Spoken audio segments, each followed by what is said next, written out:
Hello and welcome again for a new episode of Tawheed and the Spiritual Unity of the Three Principles. Today I have an old friend of mine and former co-host of this show of Tawheed and the Spiritual Unity of the Three Principles, Harry Derbitsky.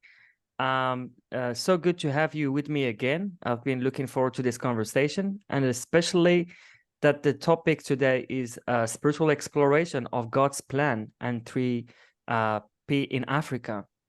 I know you've been busy doing some work with African, with Uganda camps and Kenya, and I always see your posts and check your lives, and I just love what you've been up to since we part ways, kind of. You went with your own stuff, and I focused on Tawheed and my stuff as well. And it's really beautiful to see how it's unfolding for you, Harry, and the impact that your sharings and what you do is having on those people that are in need, in much need of hearing this message of the purity of Sydney Bank's message. So yeah, thank you for being with me again and doing this, and yeah, I'll pass it over to you to tell us more what you've been up to, and then start talking about today's topic.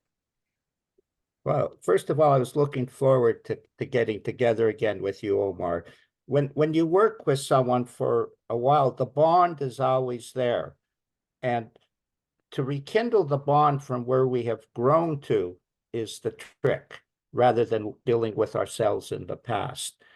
And part of what's happened in Africa has been the exploration of newness, how to stay in the newness without contaminating it.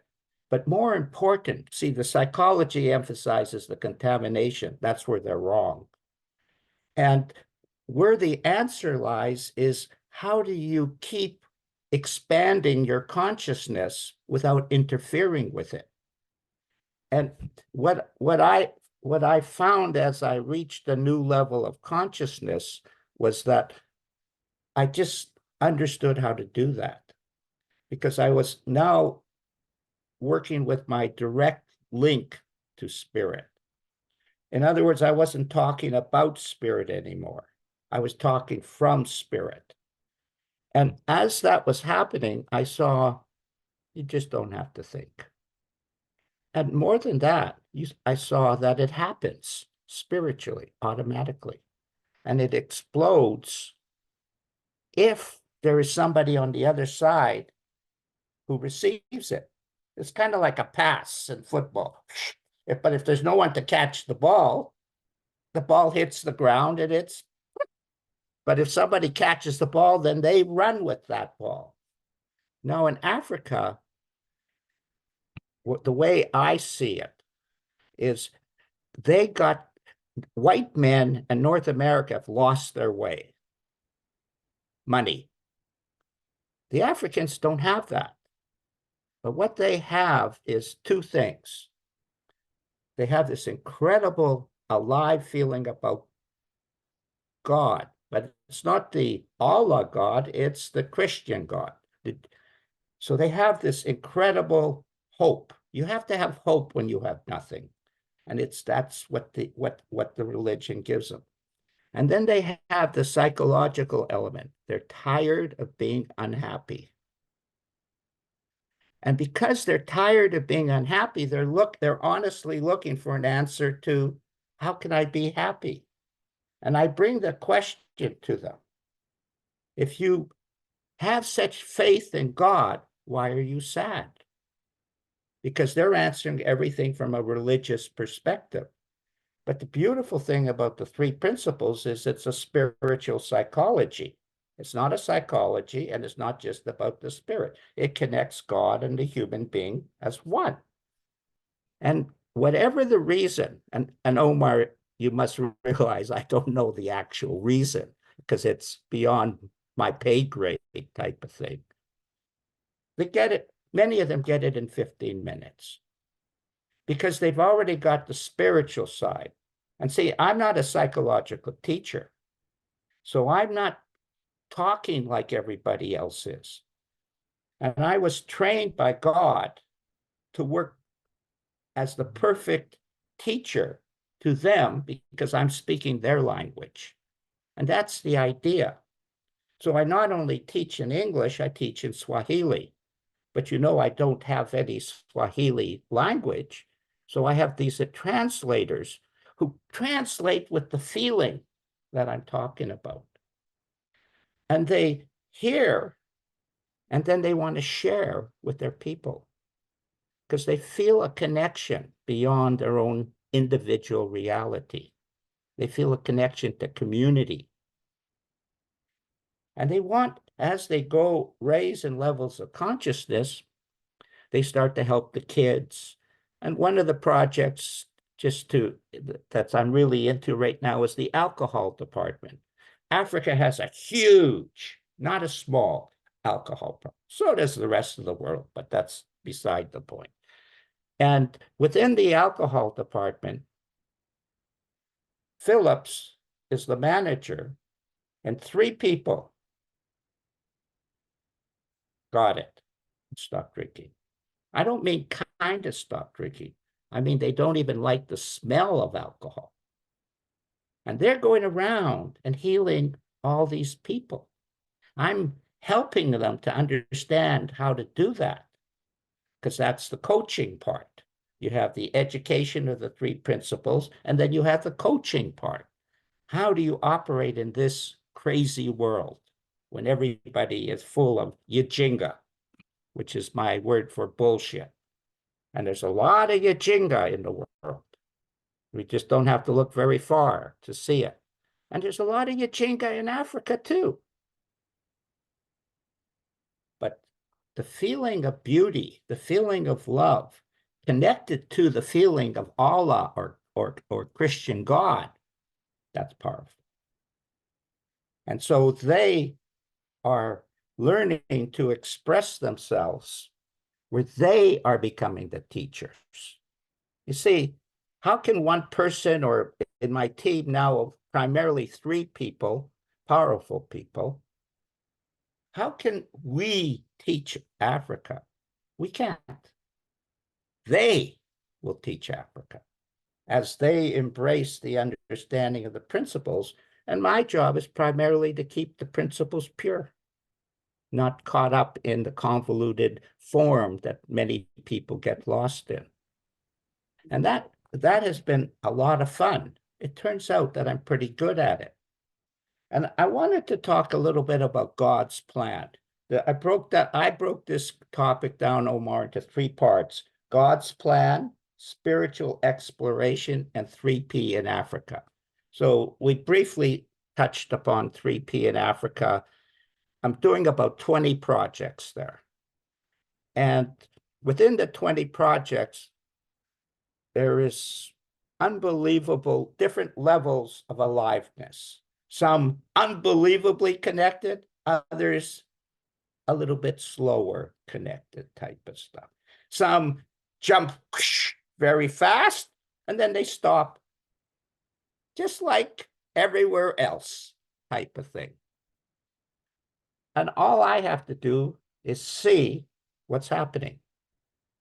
But God's plan was very, very interesting to me because up to the age of 69, Katrina, I was primarily unrecognized, but not really very successful in 3P. And I knew it. I wasn't getting the results that other people were getting. But at 69, I reached a tipping point, and then I was taken into the addiction field from the Native American Indian field. And when I saw this tipping point where all of a sudden I was getting results, just talking, I looked for a second at my past. Everything was perfect. All the miseries, all the sufferings, But more importantly, I had picked up skills, how to work on the computer, how to evaluate whether a person was genuinely interested in what I was telling them or whether they were pretending to be interested in it. And I picked up a whole bunch of skill sets. I thought wasn't growing. Everybody is growing. Everybody is growing at the perfect. Paul, the tree falling on you is perfect. You may not think so, but I'm telling you it's perfect. And one day you'll look back on it and say, oh, there was a treasure chest at the end of this tree falling on me. Maybe I was humbled. I wrote a chapter in my new book, which is called My Statement on Life and Dreams, type of thing. And on that new book, I had to experience what I was writing about. I didn't even see it, Paul. I didn't even see it. I've only recently recognized what I was writing about. If I'm writing this, oh, excuse me for a sec. Hello. Oh, I'm right in the middle. I love when Harry gets a call during one of those conversations. Harry, I've muted you so you can unmute yourself again. So everything that has happened to us has happened to teach us a skill. You always say, oh, the only thing matters is money, or how smart I can do things. Total bullshit. Total crap. You are always developing, and I didn't recognize it. I didn't recognize the beautiful things that were happening. And of course, I was blessed. I met Sidney Banks. I was a good friend of his. I learned from him. And then for 50 years, I was stuck in the mud. Let's say, Paul, I was a slow learner. And you know why? Because I had a lot of opinions about what I was experiencing. I wasn't seeing it. I wasn't seeing the spiritual element. And yet, that's what I was teaching. Because when I met Sid, I wasn't interested in psychology, and I'm still not. When I teach addiction, I'm probably the leading expert in addiction now. I don't hardly talk about the psychological. Everybody talks about the psychological. That's not where the healing is. The healing is in the spiritual. Omar knows that Allah heals, not Omar. He knows that. It's obvious. But to see it and to live it is different. To live it is to be in it. And when you're in it, it's automatic. In a way, you have to show God intent. Humans are terrible at it. Better to complain than to show God intent. Easier to complain. And that's what the Africans have had to learn. Can I be happy without money? Because they don't have any. Can I be happy without food? Because they don't have very much. And the funny thing is, they can, because we have a saying, Omar, happiness is free. Isn't that a beautiful saying? You can be happy right now. It's free. Everything else costs money, but not happiness. People just keep looking for the money. Why not just look for the happiness? What's the answer to addiction? Happiness. You get happy, you're not addicted. Oh, no, you have to understand about thought and all this stuff. And you do, because once you're happy, you can take yourself to sadness by letting the negative thoughts roll on. That's true, undeniable. But if you just intuitively keep shifting back to the positive, you're going to see you're not talking about addiction anymore. You're talking about spiritual reality. And that's the exploration. Everything is perfect, what is happening to us, 100%, not 80. God knows I don't know what God is, but God knows what God is doing. And it's 100% correct. So when Omar and I were working together, we were growing. I was learning from him and he was learning from me. And then at a certain point, that chapter closed and we moved on. And then I became the training director of Back to the Fitra in the addiction department. And I did that for a year and a half. And I just retired from that because I want to work with Africa, where I feel the spark, the inspiration. I feel the love. That's what keeps me attracted to Africa. They're so loving. They're so care, and they're so open. Like, can you imagine? Everybody in North America got a big opinion about who they are, full of Yajinga. Unbelievable. And they create wars and, oh, all because they know what they're talking about.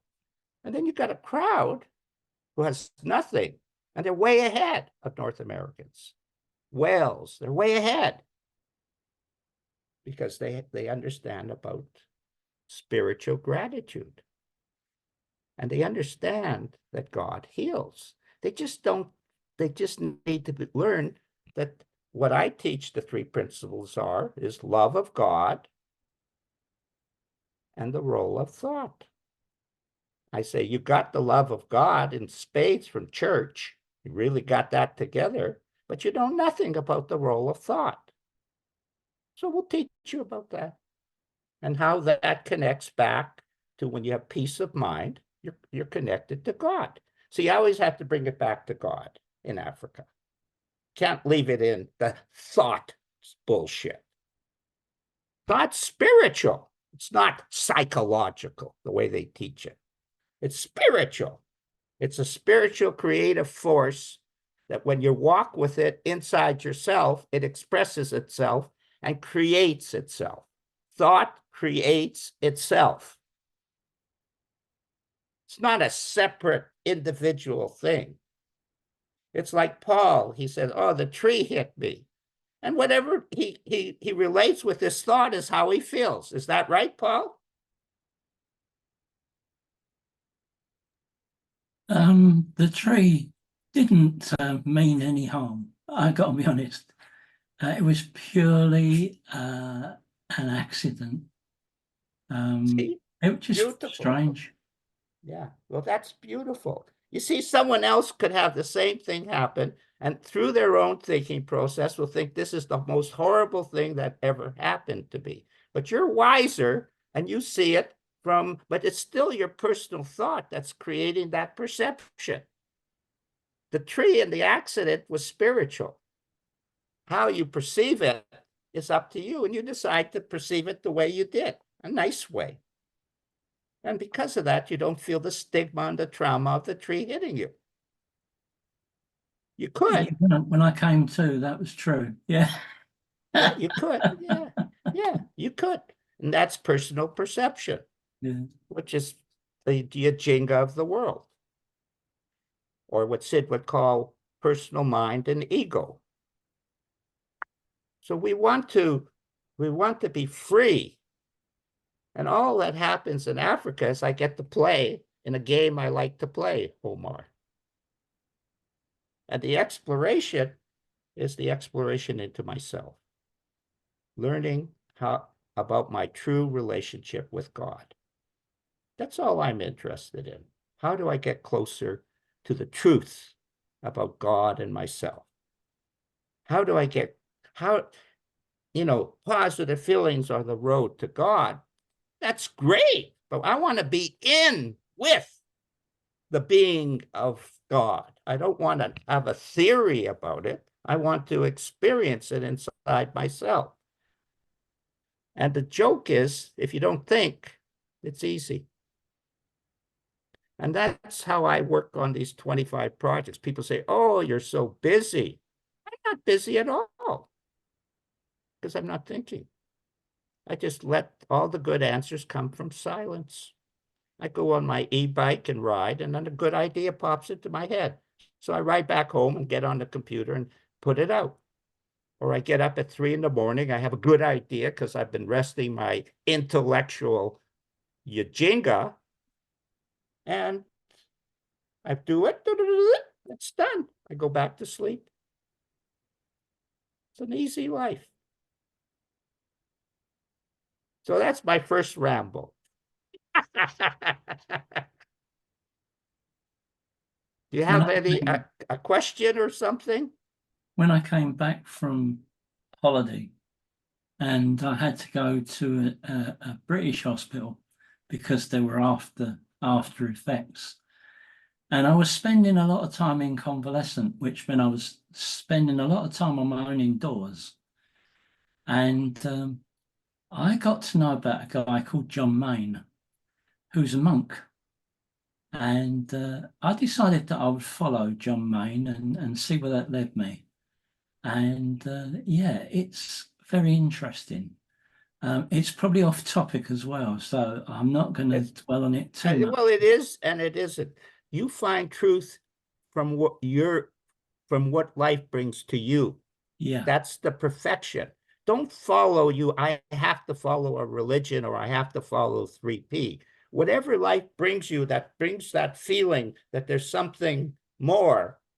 Yeah. My advice is go for it.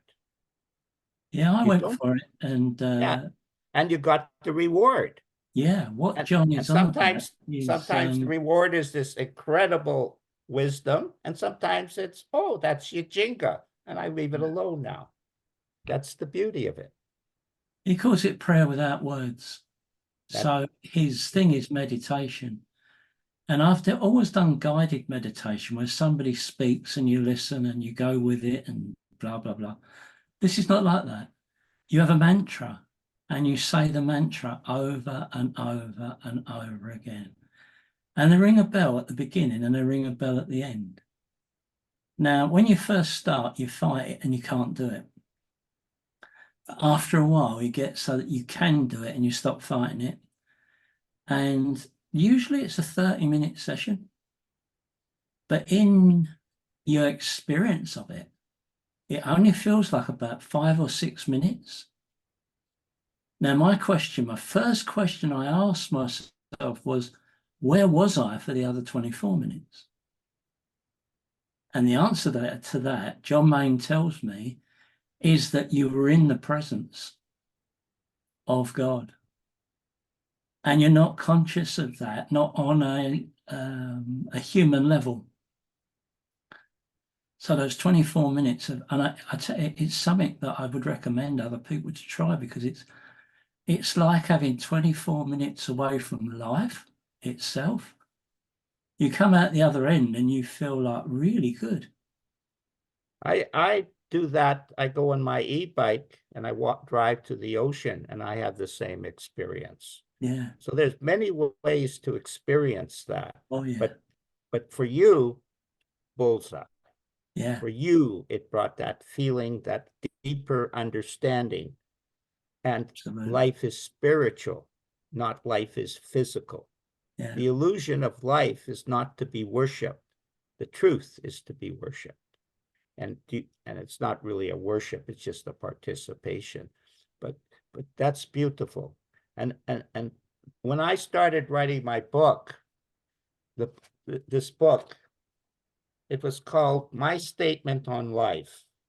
I wanted to describe the way I saw life because I felt there were many topics that people were not realistically addressing in 3P. And I wanted to address those topics that I had come to see. But as I started to write this book, and Africa showed up right in the middle of it, I had to include and dreams, because it was my dream to really help people to alleviate suffering. And Africa was my dream beyond, and the truth is, Omar, beyond my dream. Like, I had sort of an idea of where I would, if ever I would reach, was my ultimate landing point. But I didn't realize that was the beginning of the real dream, the dream that God has in mind for me. And so I had to add in dreams. And then just recently I did a talk in Sweden. And as I was describing the book, I realized for the first time what I was writing. I was writing what was on my mind as I was growing in a level of consciousness into a higher level of consciousness. And the first section is called A Bumpy Times in Paradise. So I went through the bumpy times which helped me have compassion for people having suffering, because it's easy to talk 3P when everything's going like that. But can you live it when everything messes up? And everything did mess up. And I'm in Mexico expecting a holiday and everything goes wrong. Everything. Until I went through the process of what I had to go through, and it turned out to be the greatest holiday I had. But it also was the springboard. All those human experiences was the springboard to working in Africa, to clean me out. And one of the chapters is called Humbled by God. You have to be humbled by God. You know why? Because you're stupid. That's why. And of course, when I say you're stupid, I mean I'm stupid. You get caught up. You know what you're doing. You get caught up. You're ahead of everybody else. You're not. You're only ahead of everybody else when you're not contaminated with your personal intelligence, your personal opinion. And that, Omar, is what I learned to give up. It was hard because I have a big ego and a big self-importance. And really intelligent. Oh, that really adds fuel to it. I am so intelligent. And I am. Doesn't mean nothing to truth. If you're full of your jinga, you're full of your jinga. And like I say in Africa, I teach at the bye-bye, your jinga. And Humbled by God does that.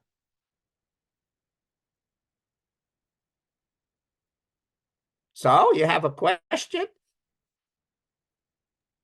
I have a rather a comment about what you shared about giving up your Yujinga and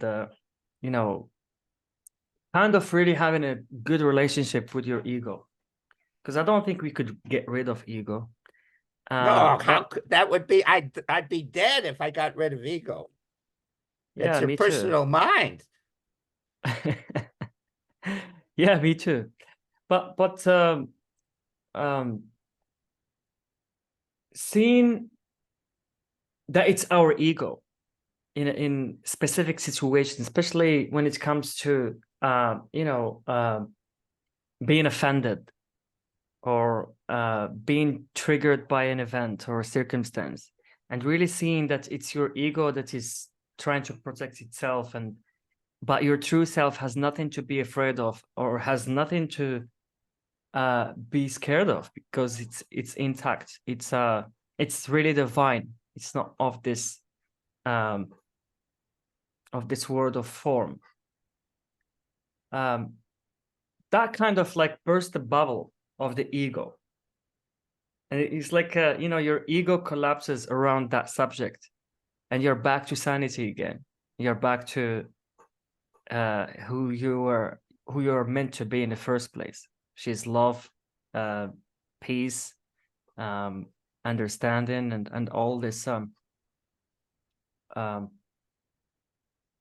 this amazing feelings that resides within us. What comes to me is you're working on two things at the same time. You're working on these balloons of beliefs, what you have to pop or burst. They're floating around, and that brings you back to who you are. And then you have to dream. Like if your dream is just to be happy from not being sad, that's cool. That's a good result. But that wasn't what I wanted. I wanted to dream. I wanted to realize my dream. And I want to read this from my book, Omar. I guess I was going to read something else, but I'll read this. I really like this. Just a sec. a sense of fulfillment. So when Omar is talking about bursting the balloon or bursting the ego balloon, I'm talking about that, mandatory. So 100% correct. But I'm also talking about a sense of fulfillment. Without a sense of fulfillment, we experience an unsettled emptiness, a feeling of missing out on something. This unfulfilled need gnaws away at us. We sense it, but cannot put our finger on what is wrong. Yet the feeling of discontent is as real as breakfast set before our eyes. My feeling of fulfillment comes from the sense that I am making a difference in this life. I am helping souls alleviate needless suffering in their life, all created from a simple understanding that thoughts from the past are driving the insanity. I am helping people understand that healing is accessible when we instead see beauty and love in each other.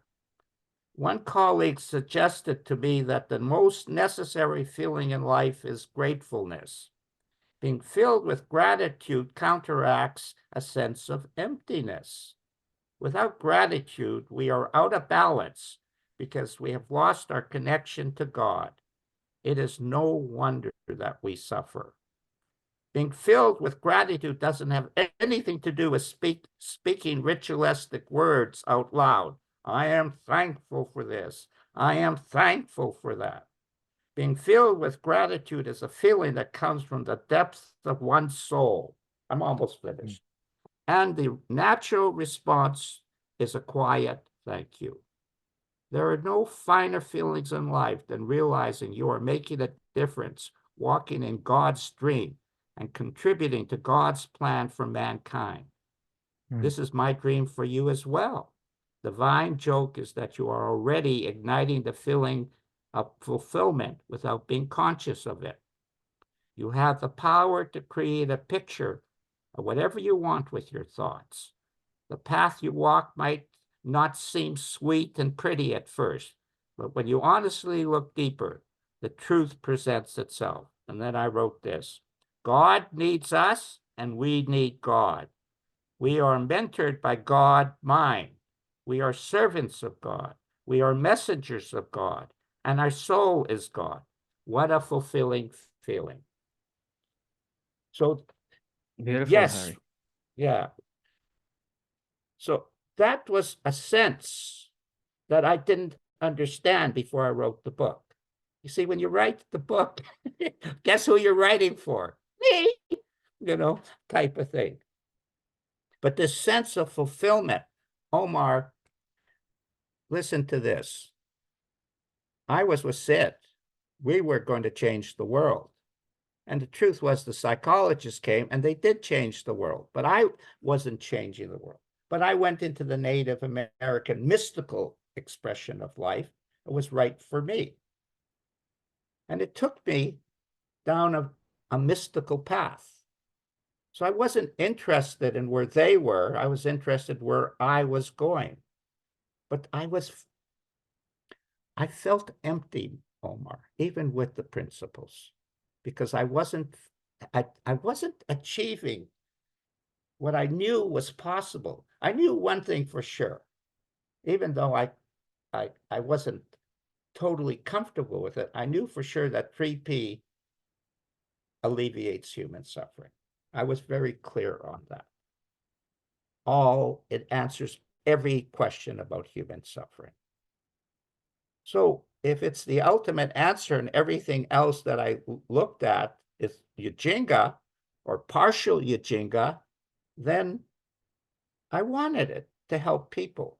And Omar, when I was all those years where I was sort of waffling around, there was only one thing that saved me. Only one thing that allowed me to keep moving forward. And it was that I cared about other people's suffering. That was it. I didn't want it for myself. I wanted it. Why should people suffer? And that's why I'm in Africa. Why should they suffer? Because the bullshit of the world? That's what it is. wars, ethnic cleansing, money, resources, conquering the African mind and making them slaves. That's bullshit. And I tell them, they still have prejudice. The prejudice that they are not as good as white people. Ah, what a bunch of bullshit. Muslims aren't as good as Christians or something like that. What a bunch of nonsense. You know, there's just no room for that anymore. It's old, but people are caught up in the old beliefs.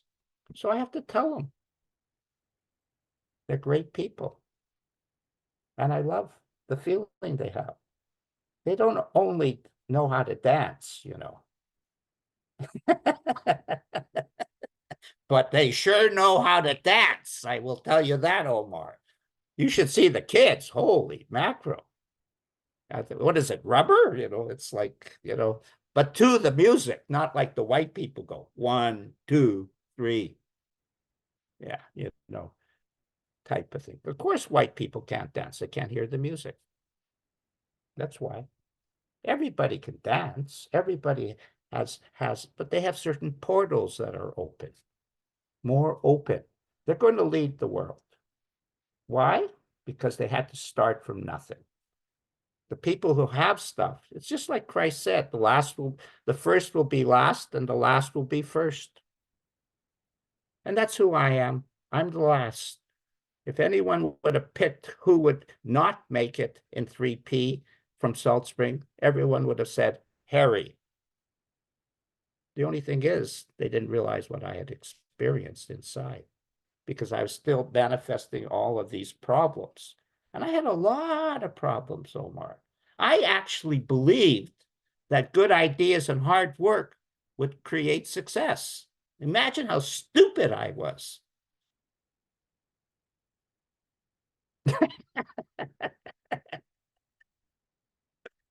Omar says, no problem imagining how stupid you are, Harry. That's okay. I have no problem with that. Yeah, because it reminds me of myself as well. Yeah, there you go. So there you go. Yeah, type of thing. And that's, understand where you are. Everybody heard Sid at different levels of consciousness with different insights, but we all didn't start equal. Elsie Spittle, Ken had a big job, they owned a house, he understood about the world. I was just a naive little boy with no life skills, no job, no nothing. I was a hippie. It was a whole different set of things. And I had a big ego, which meant I had a big opinion about what I was experiencing. But you know what? Life has a way of kicking you in the ass enough that you start to pay attention that maybe the problem is with my thinking. Maybe I'm the one who's not seeing correctly.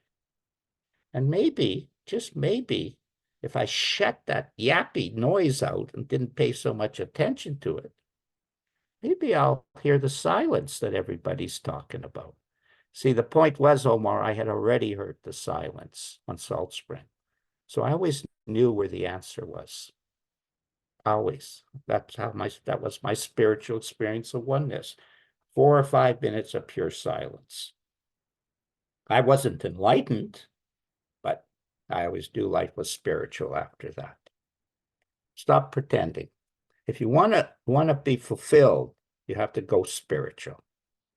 It's the psychological. Yeah, I enjoy going on holiday. Yeah, I even enjoy a beer once in a while. Well, maybe a half a glass before I get sick of it.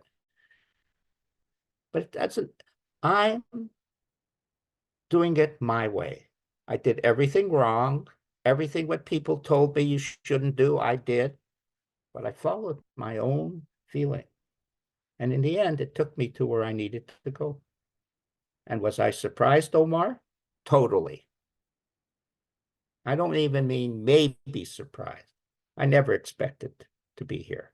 Never. And yet, what are you going to say except thank you? So much fun. So much fun to help people. Nice to see you, Katrina. Yeah, really, really a treat.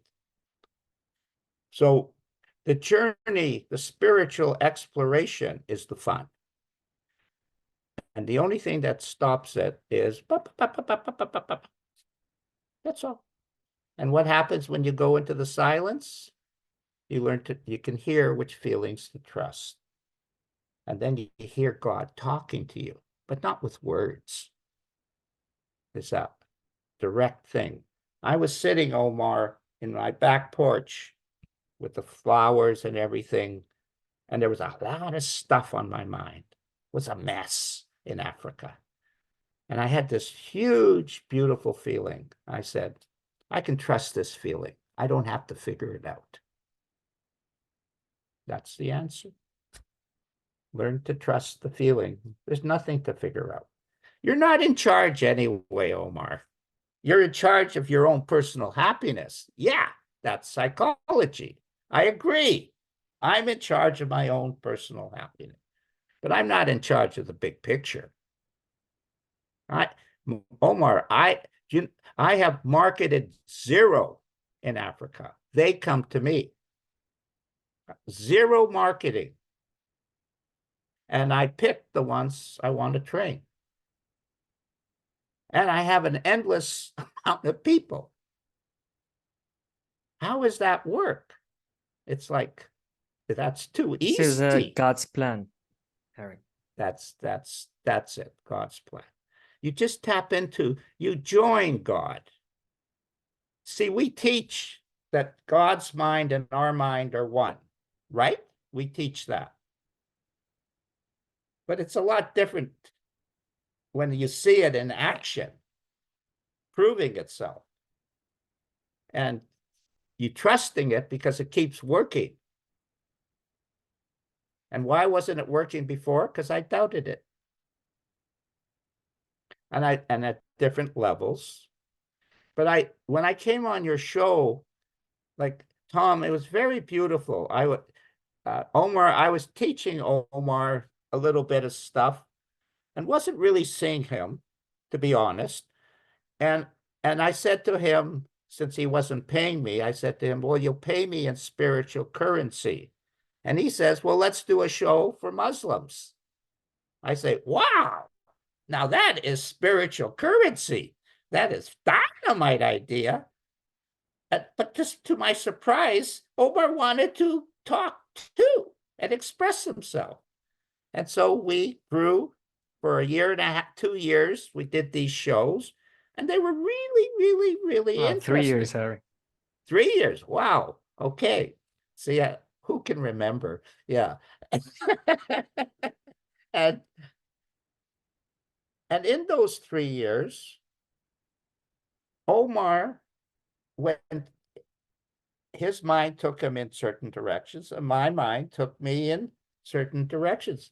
And through that, I met Catherine and the Muslim world, and I started to learn a little bit about the beauty of being a Muslim.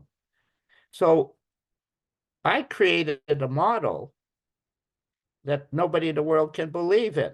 And the model is a Jewish person working in a Muslim organization all over the world without fighting. Not only not fighting, having a really great, loving time together. It's a model. If I can do it, anyone can do it. But of course, they can't do it because they bring the hatred in with it. And Omar, this women's organization that Back to the Fitra, which is primarily a women's org, it's not totally, but primarily a women's org, and in about 40 countries around the world, we just shared beautiful feelings. And they appreciated me coming in, and I appreciated being there because I learned about the Muslim faith, which I knew simple. And I learned. It helped me to grow as a human being. So what am I supposed to say? It's not right?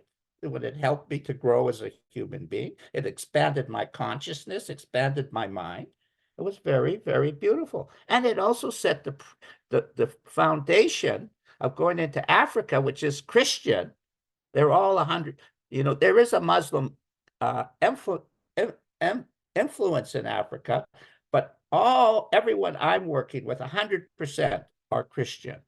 So, but now I had become comfortable with something which was, gee, religion is a pain in the ass, to, wow, there's something here to learn. And not to condemn, or even though I would say it's all equal, in my mind I go, yeah, but they're messed up. They're caught up in a brand.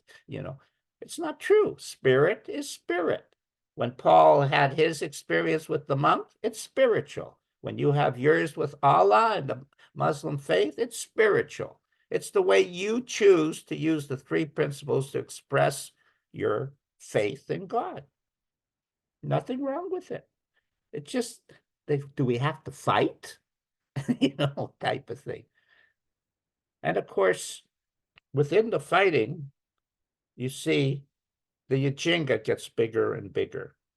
You can't persuade any other person, like you can't persuade the Jewish people to think like a Muslim person, and vice versa. It's impossible. But you can harmonize together, see the beauty, the love, the respect. And that's what I did with Back to the Fitra. I loved being there. But then I reached a stage where it was time for me to move on. But I took what I learned from Tawheed. I took what I learned from Back to the Fitra, and I took it to Africa. And I brought 3 Muslim ladies. Get this, Omar. 3 Muslim women in a male-oriented society where the men are the boss, and they're all Christians, and they're Muslims, and they love talking about God. Worked perfect.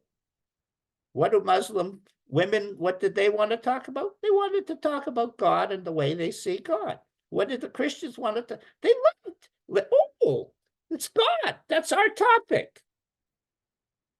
Not North American world's a little different, of course. Intellect, I got all the answers, and I've got, and in reality, they're saying, I got the money. That's all I really want. They've lost the essence of what it is to be a human being. You have to care about other people. If you don't care about other people, you're a pain in the ass. In my opinion, for what it's worth.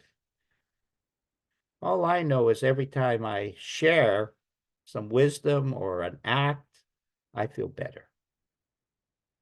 I know that. I know that it makes me richer in what I am experiencing. And this sense of fulfillment, my dream, the manifestation of the dream is Africa, but the sense of fulfillment is really the dream, Omar. We are here put on earth not to get rich. We are put on earth to help make the world a better place. And when God gave you the gift of the 3 principles, he gave you the tools to help other people to the level you understand it. And that's the beauty. Omar understands it to his level. So those people who need that lift to that level, and same for me. But the beauty is Sid's lift is the best, but people can't hear it. So they need Omar and Harry to take them on it. Like in addiction, Omar, Mirinda, Andrew, and Nehemiah, boom, boom, boom, stop drinking. And I don't mean went back. I mean total. So much so that their wives came and told me how much more fun and pleasurable it is to live with their husband than before. And Omar, when a woman compliments a man, that's the big one, because they don't do it too often. And they were so appreciative of that.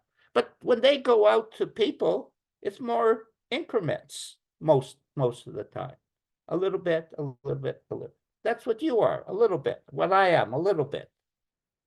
And then finally they realize you don't have to follow Omar and Harry. The answer's inside. And then you got it. And that's why Sid says you don't need any books or any tapes or any teachers. It's inside. You know, he said that. He said, you got my books, throw it out the window. You might keep one or two because they're your favorite, but you don't need them. The message is when Sid got enlightened, had his enlightenment experience and went through the light, he described it as his relationship with God. He saw his true relationship with God. That's what I'm interested in. That's what I want to know. I want to feel fulfilled with knowing that answer. What is my true relationship to God? I'm 77, almost 78 now. You think I really care about the world and the bullshit that they're doing? Give me a break. What do I care about all this crap, the stupidity of the world? I want to know about my relationship with God. And what does that mean? It means I have a direct connection as one. My mind, God's mind, not two minds, one mind, used two different ways, to paraphrase Sid. I've always wondered about that until I experienced it. When I experienced it, I said, oh, right, it's common sense. It's, you know, he used to describe, I love this, you're going, the river, you go, the river flows into the ocean. So call it a river or call it the ocean. It's only one body of water. And that's who we are. We're the river. And when we connect, we leave the physical realm. What realm do we go into? Silence is a metaphor to describe being one with God. Why is it silence? Because you're not thinking. And what is the state of not thinking? No thought. An insight. And why does insight work? Because it's the only thing that will heal you. Why does it heal you? Because you see the yajinga, what you were talking about, the ego. You see the ego for what it is, Omar. And you are correct. Once you see the ego for what it is, you don't have to talk about it anymore because you understand what it is. And you just leave it alone. Because the answer is in the beauty, in the love, in the compassion, in the exploration of the unknown. And what is the unknown? The good stuff. Obviously, creativity is unknown. Where it's going to take you. So I am in Africa and I don't know where I'm going. But I do know it's a lot of fun.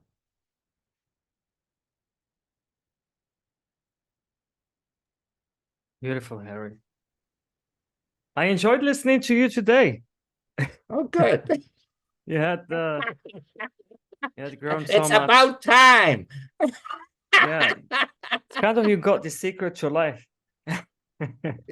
Yeah, Omar, I feel younger. I feel Africa has given me a joy, an energy, a passion, and I can't explain it to anybody. Nobody in North America even cares about it. Nobody in 3P cares about it. It's a Dickin. He does, but basically nobody cares about it.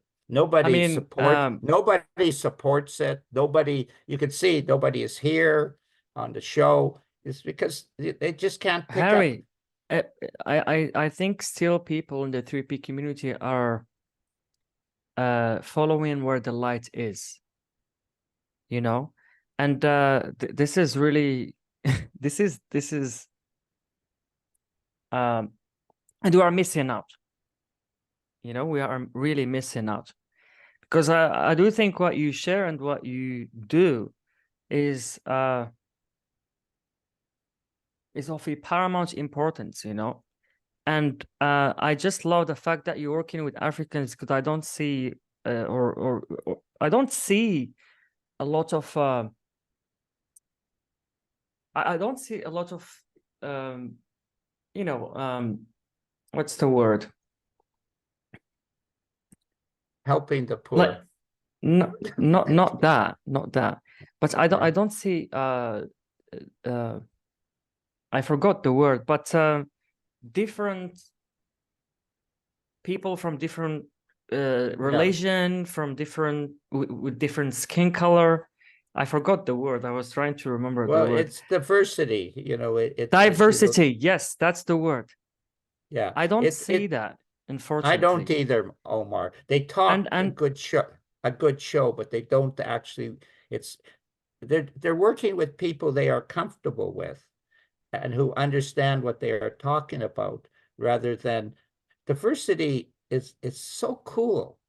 diversity is what this understanding is all about. I mean, if you don't have a room full of people from all over the world, from different religions, I mean, you know, like there is something wrong in here. You know what I mean? And I'm just speaking this. I know this is a live and this is not a private discussion, but you know, I'm just sharing. You know, like it's a misunderstanding, Harry, to me. Like, and I hope people will see this, and you know, at least you know, try to do something about it. I know I've been in a group discussion in a meeting that was held by 3PGC, and we always talk about what we could do differently in the 3P community. Like, you know, I love the fact that they are talking about diversity. You know? Yeah, they're talking about it, but they're not doing it. I But have, they're well, they have opened up to a degree of diversity.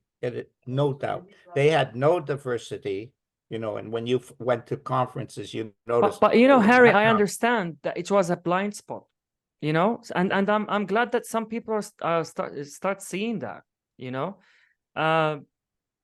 I don't talk publicly a lot about it, but you know, it just came to mind and I wanted to share it, and maybe some people will, you know, watching this right now, or they're gonna watch the recording. But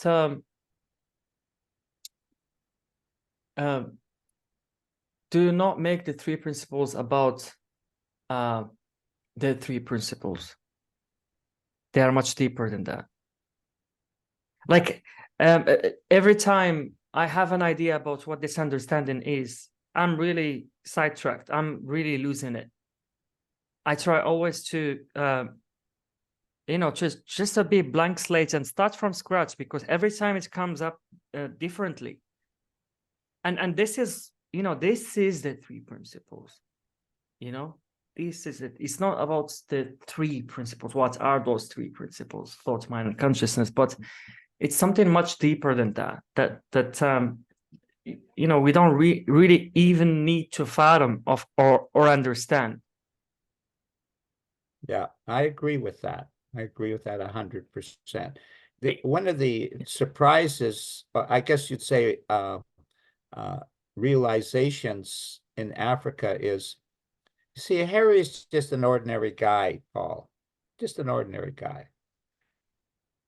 And you teach the three principles, you've become aware they operate within yourself rather than they're a concept that you're talking about, which is what Omar is talking about. But then you start to see the power of that they heal. You see, this stuff that's happening in Africa is just the three principles are actually healing lubricants to humanity. All humanity. Doesn't matter whether you're black or white or green or blue. This doesn't matter. They heal. And I would teach that, but I wouldn't see it. So I didn't really understand it. Now like all this magical lubricants that are flowing through Africa is not because of Harry. It's not. Harry is just lucky enough to participate in this God's plan thing. But the power of the three principles, Omar, is beyond all diversity. Yeah. And of course, the concept is beyond all money. So we have created Omar, results. And this is what 3P can't look at.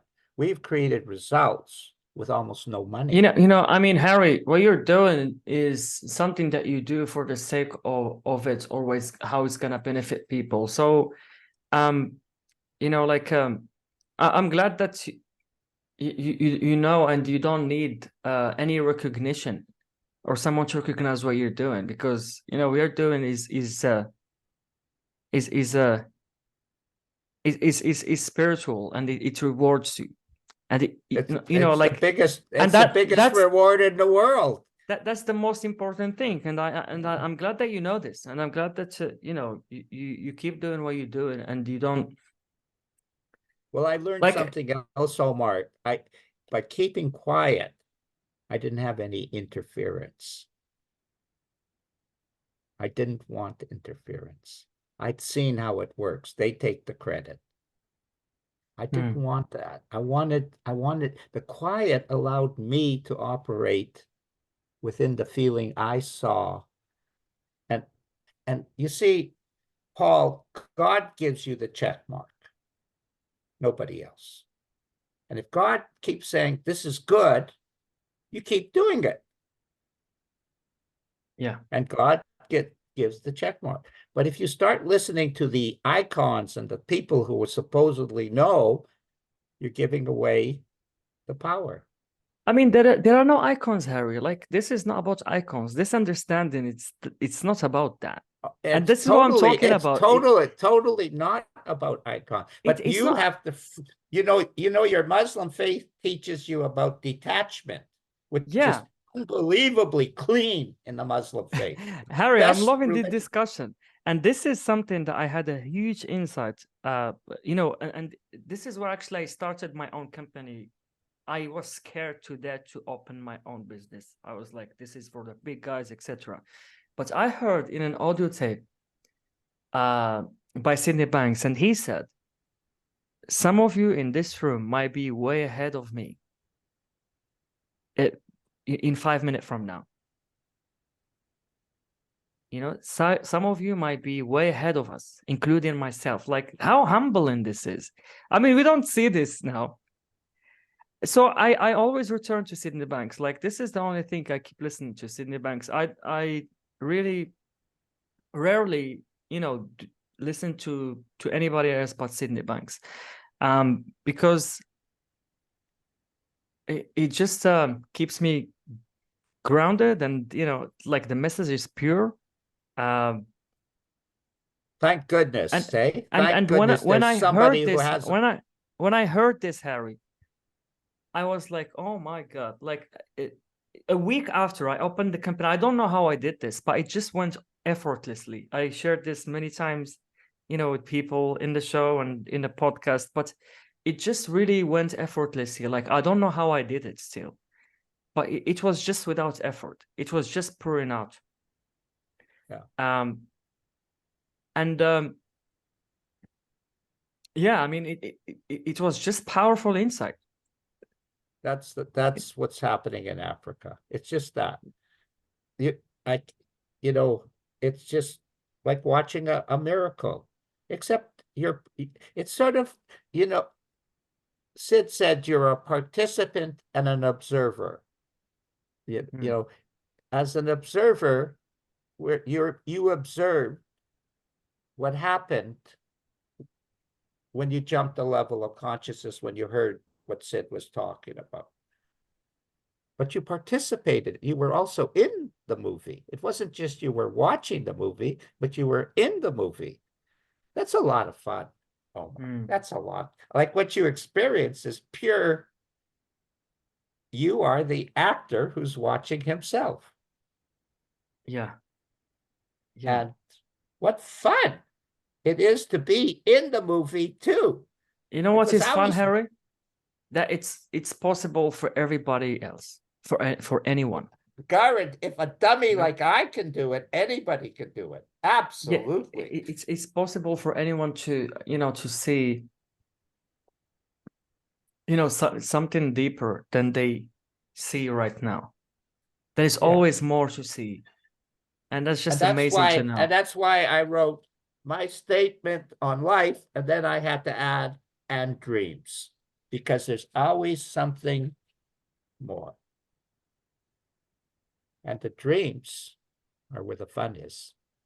When we were kids, Omar, we used to dream about being the best soccer player and the best, we were the stars of this, but they were pipe dreams. This is with the three principles. These are more than pipe dreams.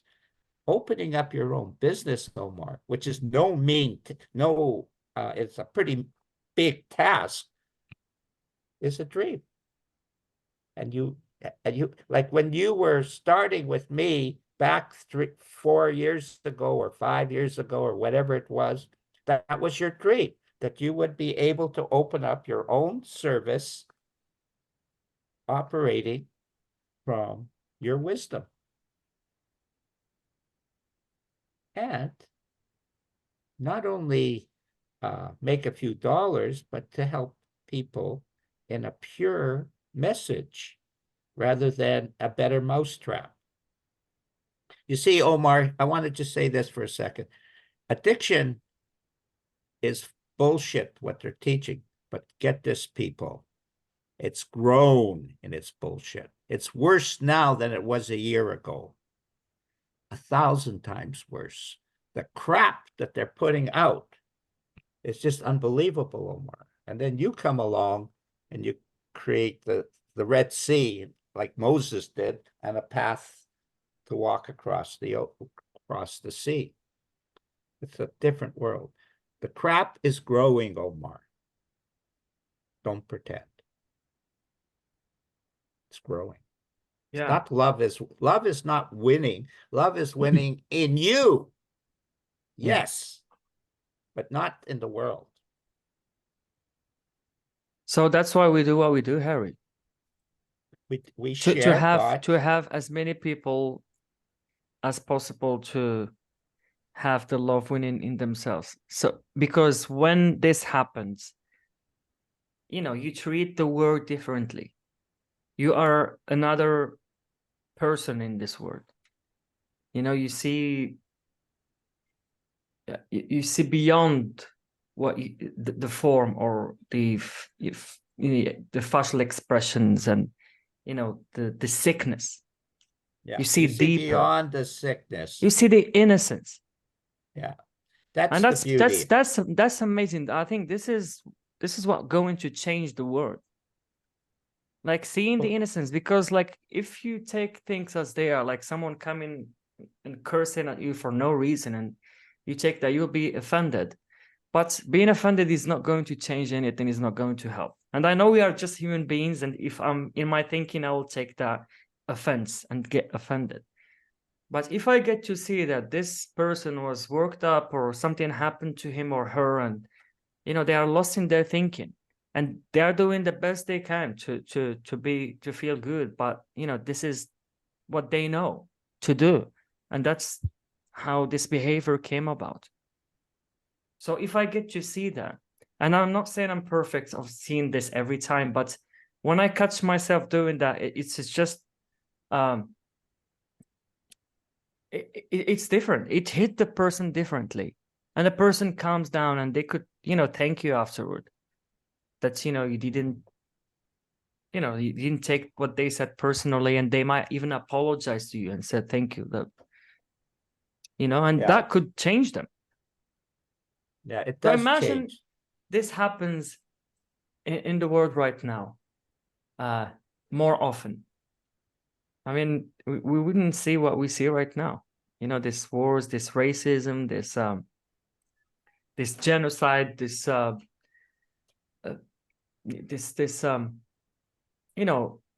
illegal thing that we see, this corruption. I mean, there is no need, to be corrupted. If you know this, there is no need to share hatred or to hate a group of people or race or religion. There will be no need. That's right. That's just, Paul, Omar is Muslim and I'm Jewish, and Omar and I never talked about it, ever. It was not a topic that we had to talk about. It was, our thoughts were higher, more elevated in terms of how we could help people on the show and to share at the highest level that we were able to share at that point. But it was very noticeable that Omar was a really nice person. And it's also noticeable that I'm an opinionated person, but very kind.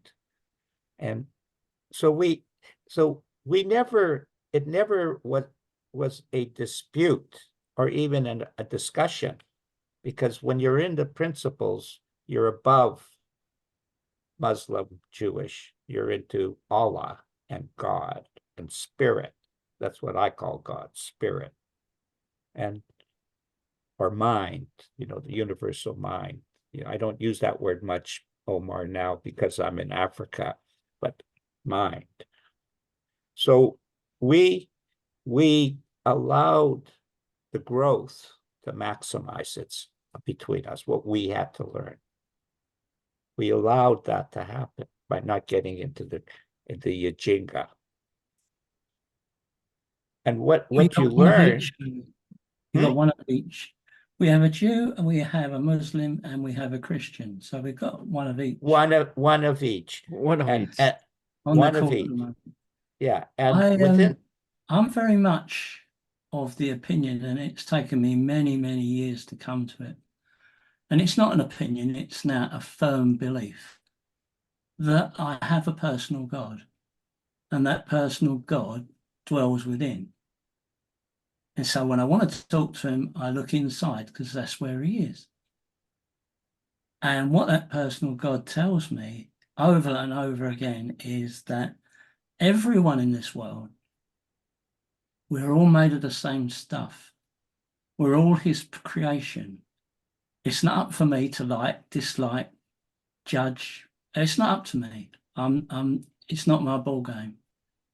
So what I have to do is jog along with everybody that comes my way. And I'm not to get offended by them. I'm not to get upset by them. I'm not to get, out of my pram and start throwing my toys about. That's not why we're here. What we have to do is love them. That's what we have to do. And you can't do it on your own. You have to let him do it through you. Yeah. I remember a very, very intelligent guy telling me years and years ago that God has a plan, and that plan will come to fruition with you or despite you. Your choice. You can either join in the plan or you can oppose the plan, but you won't stop the plan. That's it. And once you start to accept the plan, exactly. Then you bring your consciousness along. You're all you're doing is the plan is happening no matter what, but you're seeing it now. Exactly. And that makes you happy. Exactly so. Yeah, absolutely. Yeah. I That's used to think that the three principles was a destination. It's not. No. What the three principles is a feeling. And once you've experienced the feeling, what you do is you do everything following the feeling. If you do something and you get the feeling, well, that's right. If you do something and you don't get the feeling, that's wrong. It's so simple. It's so easy. Yeah. That's all I'm doing in Africa. Yeah. That's it. It's so when simple. you next talk to them, Harry, ask them if there's any old timers there, and they'll have to be old timers. Do they remember Water Aid, and do they remember a guy called Jack Norwood? Well, probably they won't, because who knows where he was. But Africa's a big, big place. Oh yeah. It's a vast continent. Like at Naka Valley has 120,000 refugees. Kuma has 300 to 500,000 refugees, and they're all coming from different parts of the Congo and all the different places and so on. It's a pretty hodgepodge of people. But see if you can find his water pumps, though, because what he did, he taught them how to make a water pump out of things that they could just pick up for free. Well, for free, and now with the alcohol department, we're going to try and build a building. We're going to have a service there, and we're going to try and pay them a wage, because they're doing all this work for free, and they're 74, 66, and in the 50s. Most of the people are under 40, really under 30, between 20 and 30, that they're very, it's a young crowd, but these old, and Omar, they want a monthly salary just so they can eat a little better. Do you know how much they want, what they're asking for their monthly salary? How much?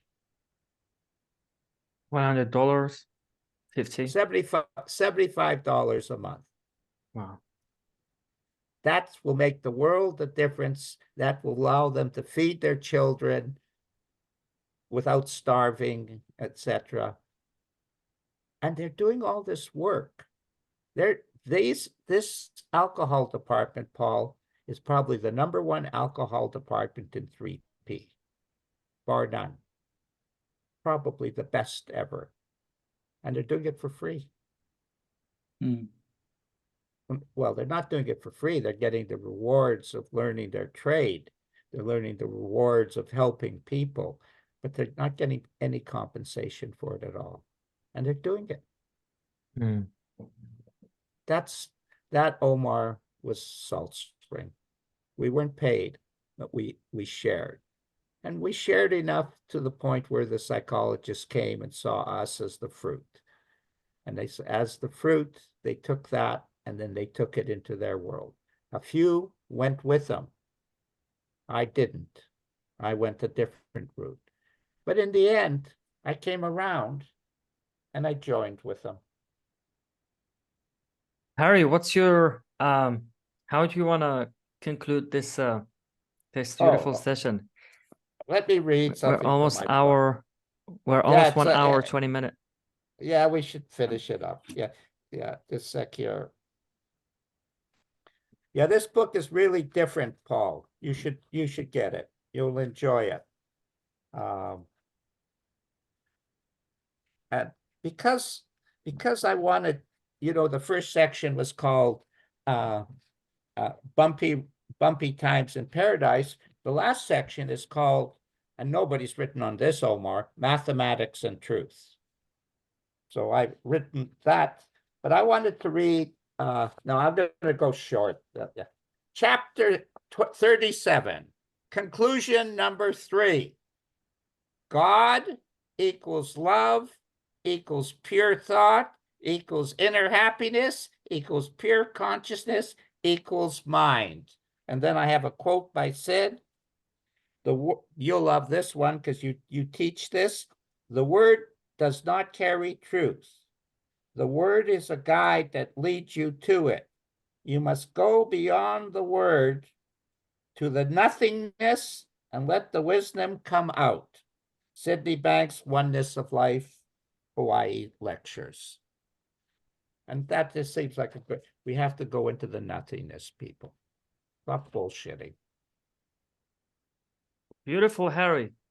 What's an amazing session.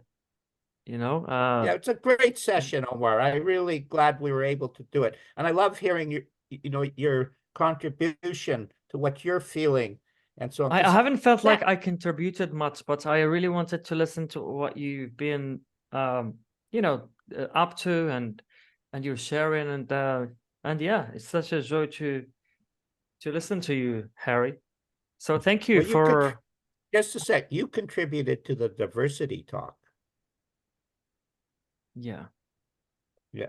At some point, I just felt like this is not a live or recorded, but there were some things that I really wanted to share a long time, and I hope it's gonna reach people, and with no. It will reach whoever it reaches. With no offense, or this is just something that we could work out together and see what we could do about that, because it will be great to see. I will create a Tawhid podcast from this. Yeah, like the old days. How I created so I'll do an editing of it, and it's hard to know what to edit out, but and we'll put that out as well. And Omar, you heard something. Be yourself. That's what you heard. You have good insight to what the Yajinga is in around, not only in the world, but also in 3P. It doesn't mean that 3P is not a beautiful expression. It's an evolvement. It isn't true what I am always a little down on the psychologist and the icons and so on. But it isn't true that they're not sharing and helping. They are, but there is a deep message of Sid. Life is spiritual. That's a deep message. And it was expressed by Paul, it's expressed by you, and it's expressed by me. Amen. Hallelujah. Amen. Praise the Lord. And if you follow me, you're a fool. Thank you, Harry. Thank you very much. Okay. All right, so I'll stop the recording. Bye-bye. Thank you, everyone.